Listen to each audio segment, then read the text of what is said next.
Hello दोस्तों, स्वागत है एक बार फिर से आपका मेरे चैनल पे। दोस्तों, आज की वीडियो बहुत ज़्यादा इंपॉर्टेंट होने वाली है। चैनल पे नए जुड़े हैं तो चैनल को लाइक करना, शेयर करना, सब्सक्राइब करना बिल्कुल मत भूलिए। साथ ही बेल आइकन दबा दीजिए ताकि आपको टाइम टाइम पे मेरे वीडियो की नोटिफिकेशन मिलती रहे। तो जैसे आपने थंबनेल में देखा, 49 एक काउंटर केस में आपको बताऊंगी जिसे 498 है जो आपका बंद हो जाएगा। आपको क्वेश्चन की भी जरूरत नहीं पड़ेगी। देखो, समस्या की बात तो हर कोई करता है। समस्या का मेन जड़ कहाँ है, हमें उसे खत्म करना चाहिए। जब उसको आप खत्म करोगे ना, समस्या तो ऑटोमेटिक खत्म हो जाएगी। कभी आपने ऐसा जो कभी ध्यान दिया है कि जब पत्नी आप पे झूठे केसेस करती है, चाहे वो 498 का केस कर दिया हो, उसके बारे में उसको पता है? या मैं आपसे ही पूछती हूँ, आपको बारे में पता है वो 498 क्या होता है पूरी तरीके से? क्या इसमें सजा होती है, क्या नहीं? मुझे नहीं लगता कि आई होप कि बहुत से लोगों को पता होगा। तो वाइफ को भी ऐसी चीजें नहीं पता है, बट वो केस क्यों करती है? मिसगाइड की वजह से। उसे मिसगाइड किया जाता है कि आप अपने पति को, ससुराल वाले को फंसा सकते हो, जेल में भेज सकते हो, पैसे की डिमांड किए जा सकते हो। और वो क्यों? वो उसके मायके वालों की तरफ से। अब जब वो कोर्ट कचहरी थाने में जाते हैं तो वकील उसको एडवाइस देते हैं कि ये कर दो, इस तरीके से आपको पैसे भी मिलेंगे, वो उनको सबक भी मिल जाएंगे, आप सबक भी सिखा सकते हो, या जेल में भी डलवाना तो जेल में भी डाल सकते हो। तो इस वजह से पता होता कुछ नहीं है, और ऐसे ही वो चीजें करती है। तो जो मैं आपको काउंटर केस बताऊंगी ना, देखो, जो वो आपको करना है, मेन क्या होता है, जड़ हमें खत्म करना है। और जड़ कौन है? वो आईओ है। क्योंकि वो जो इन्वेस्टिगेटर, ये जो जांच पड़ताल करता है ना, लाइक वो आपका केस एफआईआर स्टेज पर हो, या फिर 2-3 महीने स्टार्ट हुआ हो, अभी 1 साल हो, 4-5 साल, किसी भी स्टेज पे जब भी जांच पड़ताल होती है तो फेयर नहीं होती है वो। ठीक है, आईओ की तरफ से लड़की आई है, वो उस पार्टी से मिला रहता है, केस कर दिया। आपको पता है ना, अब जांच पड़ताल में क्या होती है भाई, अगर इन्वेस्टिगेशन की जाती है ना, वो उसमें लड़की की, आप लोगों की गवाही में लगेगा ना, आस पड़ोस की गवाही लेगा, क्या सबूत है क्या नहीं, नहीं बिल्कुल कुछ नहीं। तो आपको क्या करना है कि आपको डिमांड करनी है कि भाई मुझे फेयर इन्वेस्टिगेशन चाहिए। और इसके लिए आपको कोई भी आपको रोकेगा नहीं, चाहे वो एफआईआर स्टेज पे हो, केस अभी स्टार्ट हुआ हो, 2-3 महीने, 1 साल हो, 4-5 साल हो, कभी भी आप डिमांड कर सकते हैं। ठीक है। अब इसके बाद आपको, देखो, मैं 2 ऐसे ऑप्शन बताऊंगी जो करने हैं आपको। पहला, एसपी के ऑफिस में आपको एप्लीकेशन देनी है। ठीक है। और हो सके तो एसआई को भी सीसी में आप कर दो मेल। अब इस बात पे सारी बातें लिखो, आप अपने मेंशन करो उस एप्लीकेशन में कि हमने अपनी वाइफ के साथ कोई क्रुएल्टी नहीं है, कोई मारपीट नहीं करी है, जो भी सारी चीजें वो लिख दो आप। ठीक है, कि एविडेंस भी दिया है, सबूत भी दिया है, वो अपनी मर्जी से गई है, कोई ऐसी चीजें नहीं, सब मेंशन कर दो। और हो सके ना तो बाय पोस्ट की जगह आप, अगर हो सके तो फेस टू फेस जाके भी आप मिल सकते हो एसपी से।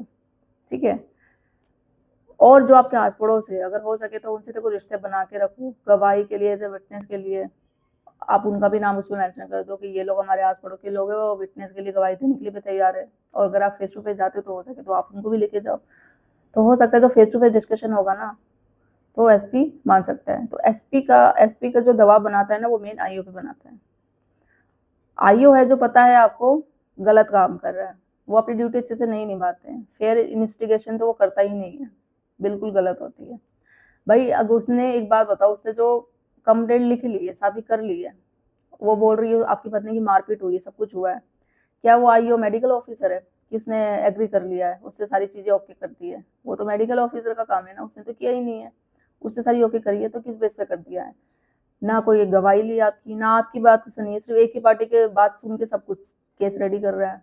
आस पड़ोस की भी नहीं लिया, कोई विटनेस नहीं, कुछ नहीं, सारी चीजें नहीं। तो दूसरा आप क्या कर सकते हो उस पे कि इन्वेस्टिगेशन को, लाइक आयोग को चार्ज करवा सकते हो, उस पर केस कर सकते हो आप खुद।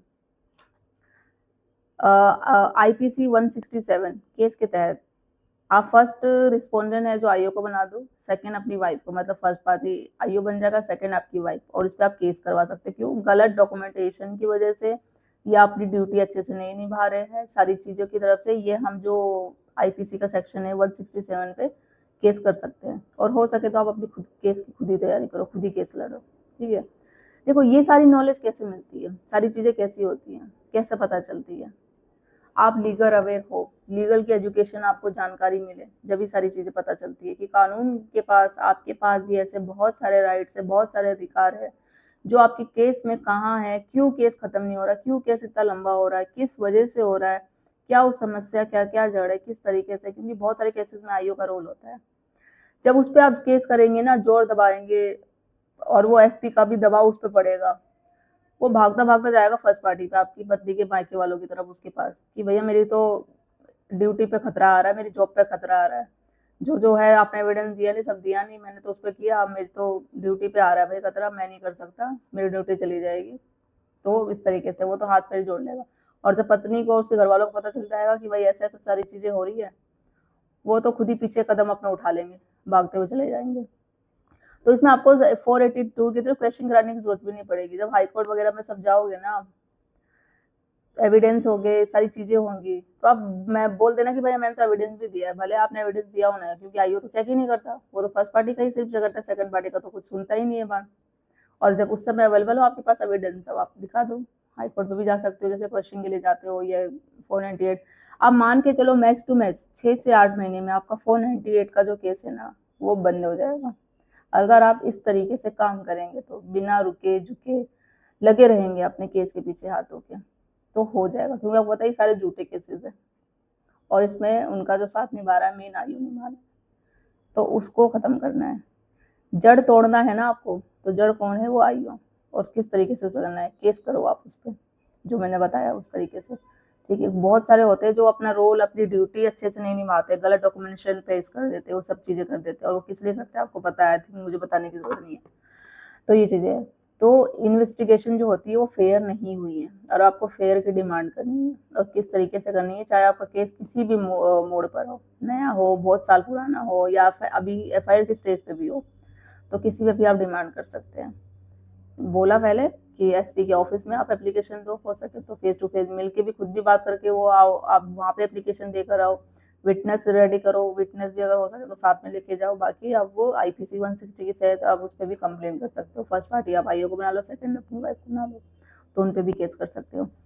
ये सब जानने के लिए आपको लीगल की ज़रूरत है, कानून की जानकारी होनी है, और ये एजुकेट होना ज़रूरी है बहुत, कि लीगल अवेयरनेस बहुत ज़्यादा ज़रूरी है। और ये टाइम टू टाइम मैं आपको अपने चैनल के माध्यम से आपको बताती रहती हूँ कि आपको केस में अपने किस तरीके से हेल्प मिल सके, कहाँ लीक पॉइंट कर रहे हो, कहाँ आपका केस, कुछ तो ऐसी बातें होगी ना जो कमज़ोर पड़ रहा है, क्यों इतना लंबा केस चल रहा है, क्या रीज़न है, क्या चीज़ें नहीं है, तो वो मैं आपको बताती रहती हूँ।